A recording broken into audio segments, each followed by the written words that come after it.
اور آپ کے آقا مولا حضور رسالت مآب صلی اللہ علیہ وآلہ وسلم شب معراج کے موقع سے امت کے لیے جو تحفہ لے کے آئے وہ 5 نمازوں کا تحفہ ہے۔ تمام عبادتیں زمین پر جو ہے وہ فرض ہوتی ہیں، لیکن نماز ایک ایسی عبادت ہے کہ جو عرشی تحفہ ہے، اور رسول اللہ کی سنت کے نام جو آخری وصیت ہے وہ بھی جو ہے وہ نماز ہے۔ نماز ہر مسلمان مرد عورت پر دن میں 5 دفعہ مقررہ اوقات پر فرض ہے۔ اس سے ہٹ کے پڑھی جائے گی تو یہ قضا کہلائے گی، اور یہ ضروریات دین میں سے ہے، یعنی ہر خاص و عام جانتا ہے کہ یہ دین کی بات ہے۔ اگر وقت سے ہٹ کے پڑھی جائے گی تو پھر یہ قضا کہلائے گی، ادا نہیں ہوگی، اور اس کا انکار کفر ہے، اور سستی کی وجہ سے نہ پڑھنے والا کبیرہ گناہ کا مرتکب ہے۔ اور نماز وہی ہے کہ جو رسول اللہ نے ادا کی۔ آقا کریم نے ظاہری نماز ادا کی تھی، رسول اللہ نے دل کی نماز نہیں پڑھی تھی، بلکہ ظاہری جو ہے وہ نماز ادا کی تھی۔ اللہ تعالیٰ نے ارشاد فرمایا کہ ان الصلاۃ تنہی عن الفحشاء والمنکر، کہ نماز بے حیائی اور برے کاموں سے روکتی ہے۔ یعنی اگر نماز کو اس کے ارکان کے ساتھ خشوع وضو اور حضور قلب کے ساتھ نماز پڑھی جائے گی تو اللہ تعالیٰ بندے کو بے حیائی اور برے کاموں سے محفوظ رکھے گا۔ اقیموا الصلاۃ وآتوا الزکاۃ کے صیغے متعدد دفعہ اللہ تعالیٰ نے قرآن مجید میں ارشاد کیے، باوجود اس کے کہ اگر اللہ تعالیٰ ایک دفعہ بھی نماز کا حکم دیتا نماز فرض ہو جاتی، لیکن بار بار ان صیغوں کی تکرار کر کے اللہ تعالیٰ نے اس کی اہمیت کو 4 چاند لگائے ہیں۔ اور اللہ تعالیٰ نے ارشاد فرمایا کہ حافظوا علی الصلوات والصلاۃ الوسطی وقوموا للہ قانتین، فرمایا کہ نمازوں کی حفاظت کرو، خصوصاً جو درمیانی نماز یعنی کہ نماز عصر ہے اس کی حفاظت کرو۔ سامعین محترم، اگر ہم احادیث کی طرف نگاہ دہراتے ہیں تو آقا کریم علیہ الصلاۃ والتسلیم نے ارشاد فرمایا کہ الصلاۃ عماد الدین، نماز دین کا ستون ہے۔ جس طرح عمارت جو ہے وہ ستون پر قائم ہوتی ہے، تو اسی طرح دین اسلام کی عمارت جو ہے وہ نماز پر قائم ہے۔ الصلاۃ معراج المومن، نماز مومن کی معراج ہے۔ آقا کریم کی معراج یہ کہ آپ شب اسرا لامکان تک پہنچے، اور وہاں پہنچے جہاں کسی کا خیال و گمان بھی نہیں جا سکتا۔ لیکن بندہ مومن کی کیا معراج ہے کہ وہ نماز کے وقت مسجد میں حاضر ہو اور اللہ تعالیٰ کے حضور اپنی جبین نیاز کو جھکائے۔ جب وہ سجدے کی حالت میں ہوتا ہے تو اللہ تعالیٰ کے ہاں سب سے زیادہ قریب ہوتا ہے، اس لیے فرمایا کہ سجدے کی حالت میں اللہ تعالیٰ سے دعا مانگو۔ الصلاۃ مفتاح الجنہ، نماز جنت کی چابی ہے، تو دروازہ بغیر چابی کے نہیں کھلتا، تو نماز بھی جو ہے وہ جنت کے لیے چابی کی حیثیت رکھتی ہے۔ انا اول ما یحاسب بہ العبد، قیامت کے روز بندہ مومن سے جس چیز کے بارے میں سب سے پہلا سوال ہوگا تو وہ جو ہے وہ اس کی نماز ہے۔ اگر یہ سوال صحیح ہوا تو خیر ہے، تو اگر پہلا ہی سوال نہ ہو صحیح ہوا تو بقیہ کے بارے میں جو ہے وہ کیا توقع کی جا سکتی ہے۔ حضرت ابو ذر رضی اللہ عنہ سے روایت ہے، فرماتے ہیں کہ خزاں کا موسم تھا، نبی رحمت جو ہے وہ ایک جگہ سے تشریف فرما ہوئے، تو آپ نے ایک ٹہنی کو پکڑا اور اسے زور سے حرکت دینا جو ہے وہ شروع کر دی، اس سے جو ہے وہ پتے جھڑنے لگے۔ تو پاس ابو ذر رضی اللہ عنہ موجود تھے، ارشاد فرمایا ابو ذر، جس طرح خزاں کے موسم میں اس درخت سے پتے گرتے ہیں تو اسی طرح بندہ مومن جب اللہ تعالیٰ کے حضور سربہ سجود ہوتا ہے تو اس کے بدن سے گناہوں کا بوجھ ہلکا ہوتا ہے۔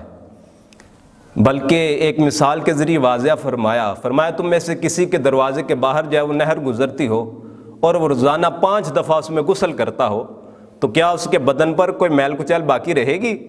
تو صحابہ نے عرض کی کہ حضور اس کے بدن پر میل کے باقی رہنے کا سوال ہی پیدا نہیں ہوتا۔ تو ارشاد فرمایا کہ یہی مثال 5 نمازوں کی ہے۔ جب بندہ اللہ تعالیٰ کی بارگاہ میں اپنی جبین نیاز کو رکھتا ہے تو اللہ تعالیٰ اس کے بدن پہ لگے ہوئے گناہوں کے دبوں کو دھو ڈالتا ہے اور اسے پاک اور ستھرا فرما دیتا ہے۔ تو آقا کریم نے جو ہے وہ نماز کی تاکید جو ہے وہ ارشاد فرمائی، لیکن جو بدبختی کی وجہ سے، بدقسمتی کی وجہ سے نماز نہیں پڑھتے، جن کو اللہ تعالیٰ کی طرف سے یہ توفیق میسر نہیں ہے کہ وہ اس کے گھر میں آئیں اور اپنا جو ہے وہ سر سجدے میں رکھیں، تو ان کے بارے میں اللہ تعالیٰ نے ارشاد فرمایا فویل للمصلین، فرمایا کہ ہلاکت ہے ان نمازیوں کے لیے کہ جو اپنی نماز پڑھنے میں سستی کرتے ہیں۔ یعنی کہ جب سستی کرنے والوں کے لیے ہلاکت کا لفظ استعمال کیا تو جو بدقسمتی سے نماز ہی ادا نہیں کرتے، جن کو ایک عرصہ ہوا اللہ تعالیٰ کے گھر آئے ہوئے، تو ان کے بارے میں کیا حکم ہوگا؟ تو میں اور آپ اس سے جو ہے وہ اندازہ لگا سکتے ہیں۔ رسول اللہ نے ارشاد فرمایا کہ من ترک الصلاۃ متعمدا فقد کفر، کہ جس نے جان بوجھ کر ایک بھی نماز قضا کی گویا اس نے عملاً کفر کیا، یعنی کافروں جیسا عمل کیا۔ مومن اور کافر کے درمیان جو فرق ہے، جو امتیاز ہے، وہ نماز ہے۔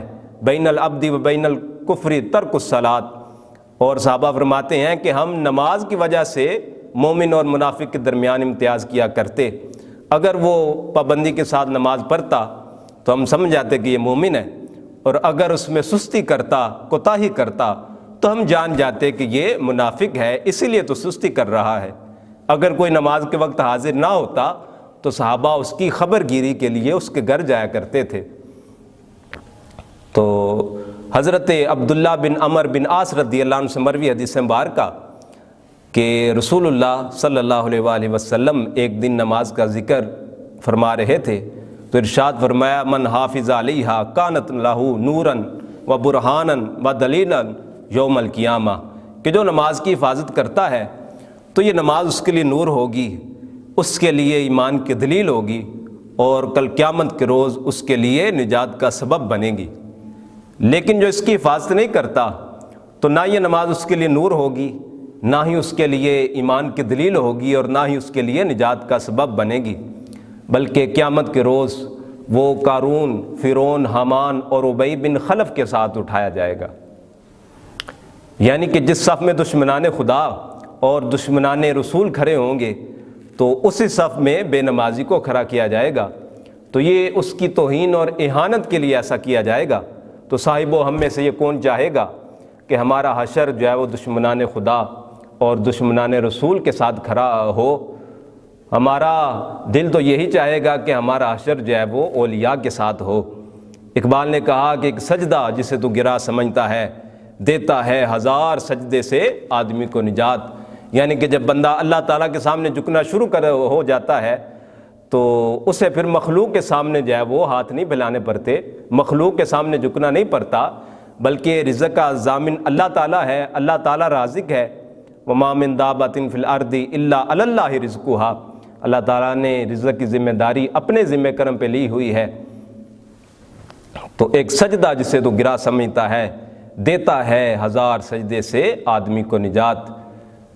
اوقات ہمہ بود کے با یار بسر شد، باقی بے حاصلی و بے خبری بود، وقت وہی ہے کہ جو اللہ اس کے رسول کی یاد میں گزر جائے، جو اس کے علاوہ گزرے گا تو وہ سوائے حسرت و پشیمانی کے بندے کو اور کیا فائدہ دے گا۔ دل ہے وہ دل جو تیری یاد سے معمور رہا، سر ہے وہ سر جو تیرے قدموں پہ قربان گیا۔